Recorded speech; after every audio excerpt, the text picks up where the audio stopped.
యేసుని ప్రేమ ఛానల్కి స్వాగతం. దయచేసి ఈ ఛానల్ని లైక్ చేయండి, షేర్ చేయండి, సబ్స్క్రైబ్ చేయండి. వేద పాఠశాల రేడియో శ్రోతలకు సుస్వాగతం. మీరు ఉపవాసము చేయనప్పుడు వేషధారుల వలె దుఃఖముఖులై ఉండకుడి. తాము ఉపవాసము చేయుచున్నట్టు మనుష్యులకు కనబడవలెనని వారు తమ ముఖములను వికారము చేసుకొందురు. వారు తమ ఫలము పొంది ఉన్నారని నిశ్చయముగా మీతో చెప్పుచున్నాను. ఉపవాసము చేయుచున్నట్టు మనుష్యులకు కనబడవలెనని కాక, రహస్యమందున్న నీ తండ్రికే కనబడవలెనని నీ ఉపవాసము చేయనప్పుడు నీ తల అంటుకొని నీ ముఖము కడుక్కొనుము. అప్పుడు రహస్యమందు చూచుచున్న నీ తండ్రి నీకు ప్రతిఫలమిచ్చును.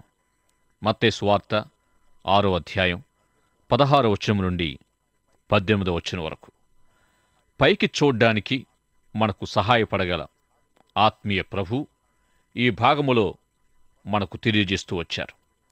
కొండ మీద ప్రసంగ ప్రారంభంలో మనలోనికి మనము చూసుకోవాలని చెప్పారు.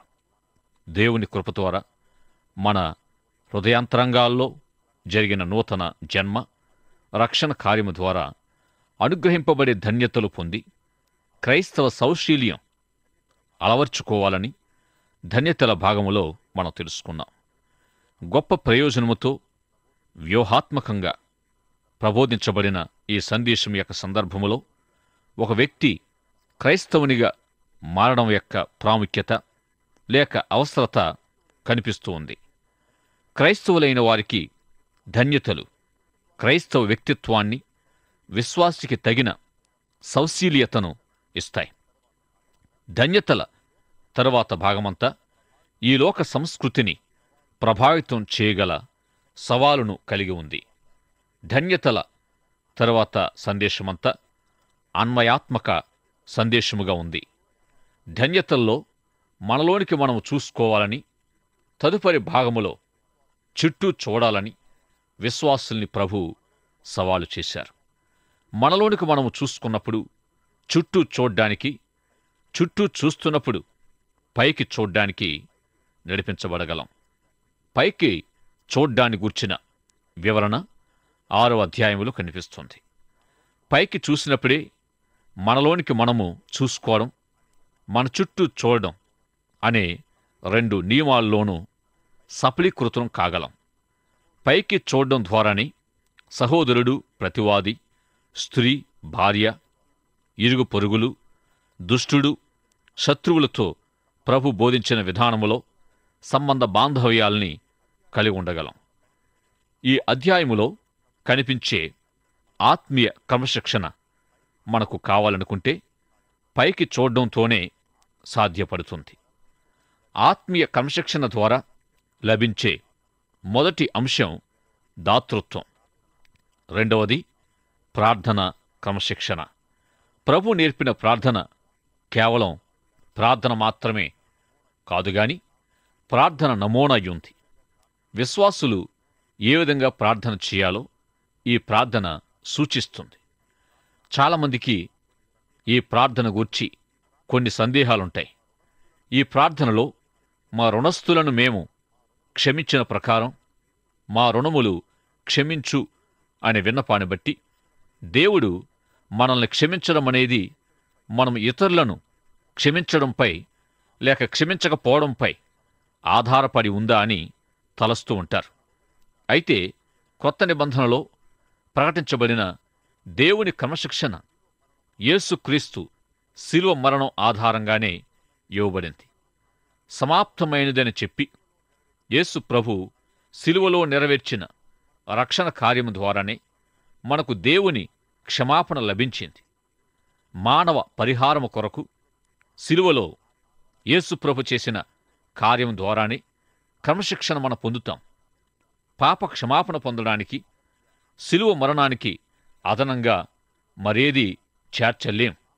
ఈ విధంగా మీ పాప క్షమాపణ నిమిత్తం చాలినంత విమోచన కార్యాన్ని యేసు ప్రభు చేశారు అనే విషయాన్ని మీరు నమ్ముతూ ఉన్నారా?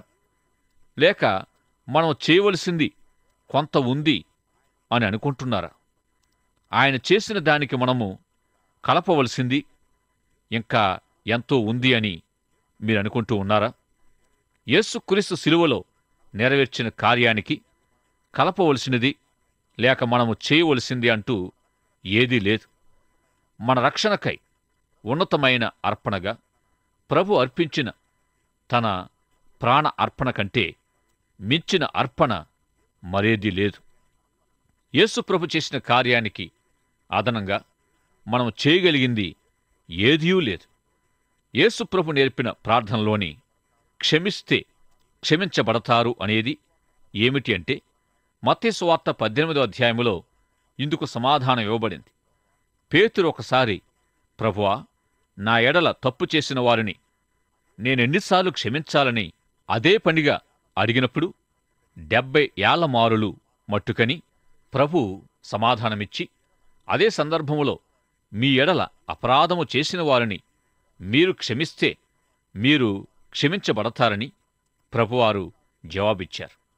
ఎన్నిసార్లు క్షమించాలి అనే ప్రశ్నకు 490 సార్లను కూడా చెప్పబడుతుంది. 7 సార్లు మాత్రమే కాదని 490 సార్లు క్షమించబడాలని నేర్చుకుంటున్నాం. ఈ సందర్భంగా యేసు ప్రభు ఒక ఉపమానం కూడా చెప్పారు. మత్తయి సువార్త 18వ అధ్యాయం 23వ వచనం నుండి 35వ వచనం వరకు. కావున పరలోక రాజ్యం తన దాసుల యొద్ద లెక్క చూసుకొని గోరిన ఒక రాజును పోలి ఉన్నది. అతడు లెక్క చూసుకొన మొదలుపెట్టినప్పుడు అతనికి 10,000 తలాంతులు అచ్చి ఉన్న ఒకడు అతని యొద్దకు తేబడెను.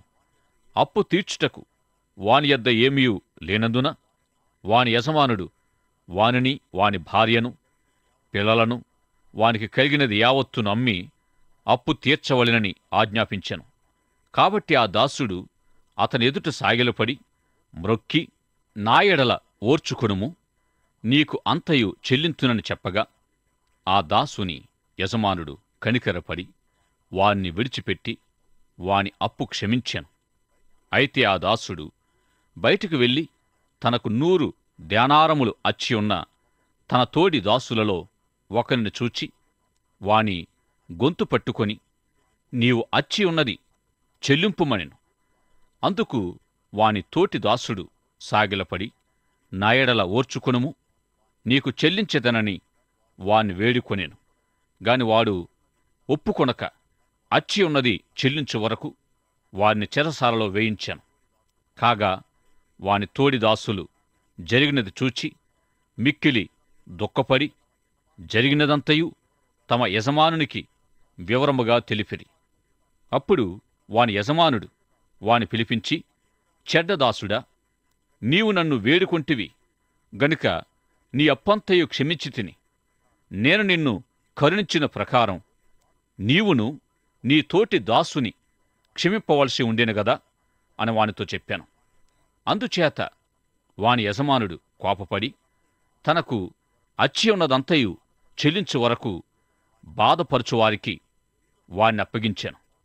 మీలో ప్రతివాడును తన సహోదరుని హృదయపూర్వకముగా క్షమింపని ఎడల నా పరలోకపు తండ్రియు ఆ ప్రకారమే మీ ఎడల చేయుననెను. కనికరము కోసం ప్రార్థించి గొప్ప మొత్తం అప్పుపడినప్పటికీ ఒక వ్యక్తి క్షమించబడి తనకు చిన్న మొత్తము అప్పుపడ్డవాడిని క్షమించలేకపోయాడు. గనుక అతనిని క్షమించిన యజమాని తన క్షమాపణను రద్దు చేసి ఆ పెద్ద మొత్తమంతటినీ చెల్లించమన్నాడు. ఈ విధంగా మనము మన హృదయాలలో మన సహోదరులను క్షమించలేనప్పుడు మనక్కూడా క్షమాపణ దొరకదు. మీ గొప్ప పాపాలన్నిటికీ క్షమాపణ పొంది మీ తోటివారి తప్పుల్ని క్షమించలేకపోతే మీరు క్షమాపణ పొందరు. ఈ విధంగా విశ్వాసులు తమ తోటివారిని క్షమించలేనప్పుడు అసలు మీరలా క్షమాపణ అనుభవం పొందారా అని ప్రశ్నించబడతారు. మీ తోటివారిని మీరు క్షమించలేనప్పుడు మీరు క్షమించబడిన వారనే విషయాన్ని కూడా మీరు అర్థం చేసుకోలేరు. మీరు ఇతరుల్ని క్షమించలేని వారైతే మీరు క్షమాపణ పొందారనే సత్యాన్ని కూడా మరచిపోగలరు. తాను చేసిన రుణము నుండి విముక్తుడైన వాడు కొద్ది మొత్తము తనకు అప్పుపడిన వాడిని కూడా క్షమించి ఉంటే తాను పొందిన క్షమాపణ తనకు మిగిలి ఉండేది. మన క్షమాపణను అర్థం చేసుకోవడానికి మనం ఎదుటివారికిచ్చే క్షమాపణ సహాయపడుతుంది. ఎదుటివారిని క్షమించడం మనం పొందిన క్షమాపణ రుజువు. మనము చెల్లించలేని మన రుణాన్ని యేసుప్రభు శిలువలో రద్దు చేశాడు. ఆత్మీయ క్రమశిక్షణలో మూడవది ఉపవాసం. ఇక్కడ కూడా వేషధారణ ప్రస్తావన తేబడింది. శాస్త్రులు, పరిసయ్యులు నీతిని మించిన నీతి క్రీస్తు శిష్యులు కలిగి ఉండాలని యేసుప్రభువారు చెబుతూ, వారు ఉపవాసము చేయనప్పుడు వారి ముఖాల్ని అందవిహీనం చేసుకొని ఆకలితో ఉన్నట్టు అందరికీ చూపించేవారు ఇత్యాది విధానాలను యేసుప్రభు వేషధారణ అని వారికి చెప్పడం జరిగింది. ఆత్మీయ క్రమశిక్షణ ద్వారా లభించే మొదటి అంశం దాతృత్వం. రెండవది ప్రార్థన. మనం చేసే ఉపవాసము మనుషులకు కనిపించేటట్టు లేక మనుషులకు తెలిసేటట్లు ఉపవాసం చేయకూడదని, రహస్యమందున్న తండ్రికే కనబడేటట్లు ఉపవాసం చేయాలి. ఉపవాస సందేశములో వేషధారణ అనేది తిరిగి కనిపిస్తుంది. దాతృత్వము, ప్రార్థన, ఉపవాసము అనే 3 అంశాల్లోనూ శాస్త్రులు, పరిసయ్యుల నీతికి శిష్యుల నీతి మించినదై ఉండాలని యేసుప్రభు బోధిస్తూ వచ్చారు. తన నీతి శాస్త్రులు, పరిసయ్యుల నీతికి వ్యతిరేకిస్తుందని యేసుప్రభు తెలియజేశారు. శాస్త్రులు, పరిసయ్యుల నీతి మానవ సంబంధమైనది. వారి భక్తి చేసినా, ఉపవాసం చేసినా మనుషులకు కనిపించడం కోసమే చేసేవారు. వారు ఉపవాసం ఉన్నప్పుడు ఆకలిగా ఉన్నట్టు అందరికీ తెలియాలని ముఖము ఇలా పెట్టుకునేవారు. వాలిపోయి ఉన్న వీరి ముఖాన్ని చూసి ఇతరులు, మీకు ఏమయ్యిందండి, ఒంట్లోగాని బాగాలేదా అని అడగడం, వీరేమో ఉపవాసం ఉన్నాను అని చెప్పడం జరుగుతూ ఉండేది. యేసుప్రభు ఈ విషయాలను గూర్చి బోధిస్తూ, మీరు ఉపవాసం ఉన్నప్పుడు ఇతరులకు తెలియనవసరం లేదు. అలాగే మీ దాతృత్వం ఇతరులకు తెలియనవసరం లేదు. మీరు ప్రార్థన చేసేది ఇతరులకు తెలియనవసరం లేదు అన్నట్టే ఉపవాసము కూడా ఇతరులకు తెలియనవసరం లేదని యేసుప్రభువారు చెప్పారు. ఇంకా చాలామంది ఉపవాసం ఉండడం అంత అవసరమా అని, నేటి దినాలకు ఉపవాసము అవసరమా అని ఆలోచిస్తూ ఉంటారు. అయితే ఉపవాసం అనే విషయాన్ని అక్షర నియమాన్ని బట్టి గాక ఆత్మ నియమాన్ని బట్టి అర్థం చేసుకోవాలి. ఉపవాసం ఎప్పటికీ ప్రాముఖ్యమైనదే అనే విషయాన్ని విశ్వాసులు తప్పక అర్థం చేసుకోవాలి. ఉపవాసాన్ని గూర్చిన అంశములో అక్షర నియమాన్ని అనుసరించిన వైనం ఎక్కడుంది అంటే, పరిసయ్యుని ప్రార్థనలో అక్షర నియమం కనిపిస్తుంది. దేవా, నేను ఇతర మనుషుల్లాంటి వాడిని కానందుకు నీకు వందనాలు. వారానికి 2 సార్లు నేను ఉపవాసం ఉంటున్నాను. నా సంపాదన అంతటిలో నుండి 10వ భాగాలు ఇస్తున్నాను. నేను అందరిలాంటి వాడిని కానని, అంతకంటే ముఖ్యంగా ఈ సుంకర లాంటి వాడిని కానని తన ప్రక్కనున్న సుంకర్ను ఉద్దేశించి చెబుతూ ఉన్నాడు. ఇదేమి ప్రార్థన కాదుగాని నలుగురు వినాలనే ఉద్దేశముతో ఆయా విషయాలు చెప్పుకొచ్చాడంతే. గనుక వారిది మానవ సంబంధమైన నీతి అని ప్రభు హెచ్చరించారు. ఉపవాసం యొక్క ఆత్మ నియమం ఏమయుంది? అక్షరార్థంగా బోధించబడిన ఉపవాస నియమం ఏమయుంది? దేవుడు ధర్మశాస్త్రాన్ని, సదరు నియమాల్ని స్థిరపరచి అనుగ్రహిస్తూ ఉన్నప్పుడు దేవుని ఉద్దేశం ఏమయుంది అని తెలుసుకుంటూ ఉన్న ప్రకారం ఉపవాసాన్ని గూర్చి కూడా తెలుసుకోవాలి. ఉపవాసము దేని గూర్చి చెబుతుంది? ఉపవాసాన్ని గూర్చి మనకు తెలియచేయబడేది ఏమయుంది? ద్వితీయోపదేశకాండము 8వ అధ్యాయం మొదటి 3 వచనాలు మనకు ఉపవాసాన్ని గూర్చిన అవగాహన ఇస్తాయి. మీరు బ్రతికి అభివృద్ధి నొంది యెహోవా మీ పితరులతో ప్రమాణము చేసిన దేశమునకు పోయి దాని స్వాధీనపరుచుకున్నట్లు నేడు నేను నీకు ఆజ్ఞాపించిన ఆజ్ఞలన్నిటినీ అనుసరించి నడుచుకొనవలెను. మరియు నీవు ఆయన ఆజ్ఞలను గైకొందువో లేదో నిన్ను శోధించి నీ హృదయములో నున్నది తెలుసుకొనుటకు నిన్ను అణచు నిమిత్తమును అరణ్యములో ఈ 40 సంవత్సరములు నీ దేవుడైన యెహోవా నిన్ను నడిపించిన మార్గమంతటిని జ్ఞాపకం చేసుకొనుము. ఆహారం వలననేగాక యెహోవా సెలవిచ్చిన ప్రతి మాట వలన నరులు బ్రతుకుదురని నీకు తెలియజేయుటకు ఆయన నిన్ను అణచి నీకు ఆకలి కలుగజేసి నీవే గాని నీ పితరులే గాని ఎన్నడూ ఎరుగని మన్నాతో నిన్ను పోషించాను. యేసు ప్రభువును సైతాను అరణ్యములో శోధిస్తూ ఈ రాళ్లను రొట్టెలుగా చేసుకొని తినమని సలహా ఇస్తూ ఉన్నప్పుడు యేసు ప్రభువు మనుష్యుడు రొట్టె వలన మాత్రం గాక దేవుడు సెలవిచ్చే మాటతో బ్రతుకుదురని చెప్పిన మాటల్ని ప్రభు ఈ వాక్యం ఆధారంగానే సైతాను శోధనకు స్పందించారు. ఈ వాక్యములో దేవుడు సెలవిచ్చే మాటతోనే మనము బ్రతకగలమని ప్రభు చెప్పిన ఈ సత్యం ఎంతో ప్రాముఖ్యమైనది. జీవితం కేవలం భౌతికమైనదే కాదుగాని ఆత్మ సంబంధమైనదై ఉంది. మనలో ఆత్మ సంబంధం, భౌతిక సంబంధం అనే 2 విభాగాలున్నాయి. ఉదాహరణకు తాకేది, స్పృశించేది లేదా కనిపించేది అను అనుభూతి చెందగల భాగం ఉంది. పట్టి చూడ్డానికి వీలు కానిది, అనుభూతికి అందనిదైన మరొక విభాగం ఉంది. మనము చనిపోయినప్పుడు, శ్వాస నిలిచిపోయినప్పుడు, ఈ శరీరము యొక్క జీవన చర్యలన్నీ ఆగిపోయినప్పుడు ఈ శరీరములో నుండి ఆత్మ దేహాన్ని విడిచి వెళ్ళిపోతుంది. తాత్కాలికంగా వేయబడి మరిచివేయబడే గుడారం లాంటిదని మన దేహాన్ని గూర్చి వాక్యం చెబుతుంది. మర్త్య శరీరమని, నశించిపోగల మంటి ఘటమని మన శరీరాన్ని గూర్చి 2వ కొరింథీ పత్రిక 4వ అధ్యాయం తెలియజేస్తుంది. దేవుడు పిలిచే వరకు, ఆత్మ దాని దయచేసిన దేవుని యొద్దకు తిరిగిపోయే వరకు మన ఆత్మ ఈ శరీరములోనే ఉంటుంది. ఎప్పుడైతే ఆత్మ దేహాన్ని విడిచి వెళ్ళిపోతుందో అప్పుడే ఈ గుడారం లేక ఈ మంటి దేహం మంటికి అప్పగించబడుతుంది. మనము పరలోకము చేరుకున్నప్పుడు ఈ జీవితం మనకు గతమవుతుంది. మనము పుట్టక ముందటి కాలాన్ని కూడా మనము చూడగలుగుతాం. ఈ గుడార నివాసము కొన్నాళ్లకే తాత్కాలిక ప్రాతిపదికపై అనుగ్రహించబడింది. ఈ విధంగా బాహ్య సంబంధమైన జీవితానికి బైబిలు ఎక్కువ ప్రాముఖ్యత ఇవ్వడం లేదు.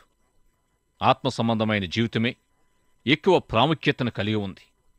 గనుక బాహ్య జీవితము కంటే ఆత్మ సంబంధమైన జీవితానికి ఎక్కువ పోషణ అవసరమయ్యుంది. శరీరానికి ఆహారం ఎంత అవసరమని అనుకుంటామో ఆత్మకు దేవుని వాక్యం అంత అవసరమయ్యుంది. శరీర పోషణ కంటే ఆత్మకు పోషణ ఎక్కువ అవసరమయ్యుంది. ఈ విధంగా మనుష్యుడు కేవలం ఆహారం వలనగాక దేవుని ఆజ్ఞ ద్వారా దేవుడు సెలవిచ్చే మాటను బట్టి జీవిస్తాడని ప్రభు తెలియజేశారు. ఆహారము కంటే ప్రాణము, వస్త్రము కంటే దేహము కూడా ఎంతో ప్రాముఖ్యమైనవి. నీ ప్రాణము, దేహము ఏమయ్యున్నాయి? నీ ఆత్మీయ జీవితము ఏమయ్యుంది? ఈ విషయాల్లో నీ విలువలు ఏమయ్యున్నాయి? బాహ్య జీవితమా లేక ఆత్మీయ జీవితమా?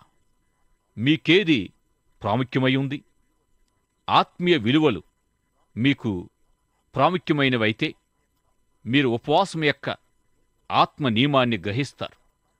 మోషే ధర్మశాస్త్రము కొరకు ఇంకా ఆయా సందర్భాలుగా సీనాయి కొండపైకి దేవుని ఎదుటికి వెళ్ళినప్పుడు 3-4 సార్లు 40 రోజుల చొప్పున ఉపవాసముండి, దేవా, కొండ దిగువ ప్రజల బాధ్యత పొందిన నాకు నా ఆత్మీయ జీవితానికి అవసరమైన నీ వాక్కు నాకు అనుగ్రహించు.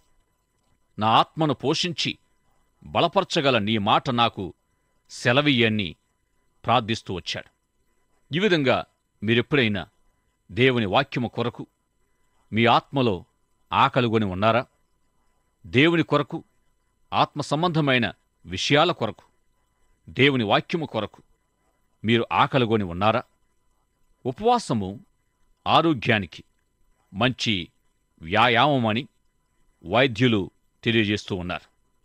ఉపవాసాన్ని గూర్చి వాక్యములో తెలియచేయబడుతున్న గొప్ప సత్యాలను మనము అనుసరించాలి.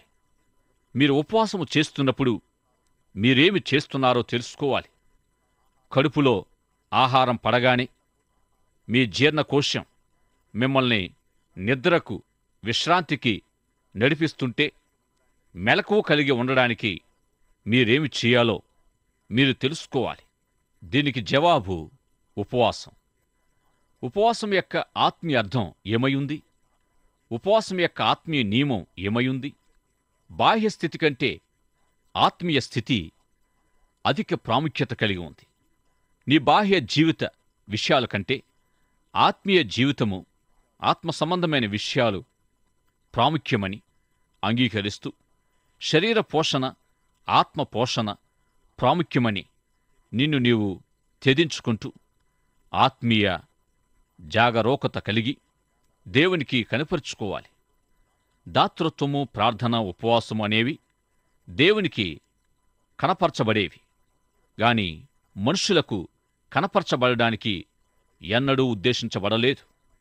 దైవ సంబంధమైన, ఆత్మ సంబంధమైన క్రమశిక్షణలోనే దాతృత్వము, ప్రార్థన, ఉపవాసము మొదలైనవి నెరవేర్చబడాలి. ప్రియ సోదరుడా, సోదరి, విశ్వాసులమైన మనము లేక ప్రభుని సేవిస్తున్న శిష్యులమైన మన జీవితాల్లో దాతృత్వము, ప్రార్థన, ఉపవాసము అనే ఈ మూడు చాలా ప్రాముఖ్యమైన విషయాల్లో శాస్త్రుల నీతికి, పరిసయ్యుల నీతికి మించినదై ఉండాలని ప్రభు కోరుచూ ఉన్నారు. వేషధారణ, భక్తి చేయకుండా హృదయ రహస్యాలు ఎరుగు దేవుడు మనల్ని దృష్టించుచున్నాడని ఎరిగి ఇతరుల ఎడల క్షమా హృదయాన్ని కలిగి మంచి క్రమశిక్షణ కలిగి యేసు ప్రభువును అన్ని విషయాల్లో మహిమపరచడానికి, హెచ్చించడానికి పరిశుద్ధాత్ముడు మీకు సహాయం చేయనుగాక. ప్రార్థన చేసుకుందాం. ప్రేమగలిగిన మా ప్రియ పరలోకపు తండ్రి, దాతృత్వము, ప్రార్థన, ఉపవాసము అనే మూడు విషయాల్లో మీరు నేర్పిన ఆత్మ సంబంధమైన క్రమశిక్షణ కలిగి మేము వీటి పట్ల ప్రవర్తించడానికి కావలసిన కృపను దయచేయమని యేసు నామములో ప్రార్థిస్తున్నాం పరమ తండ్రి. ఆమేన్. దయచేసి ఈ ఛానల్ని లైక్ చేయండి, షేర్ చేయండి, సబ్స్క్రైబ్ చేయండి.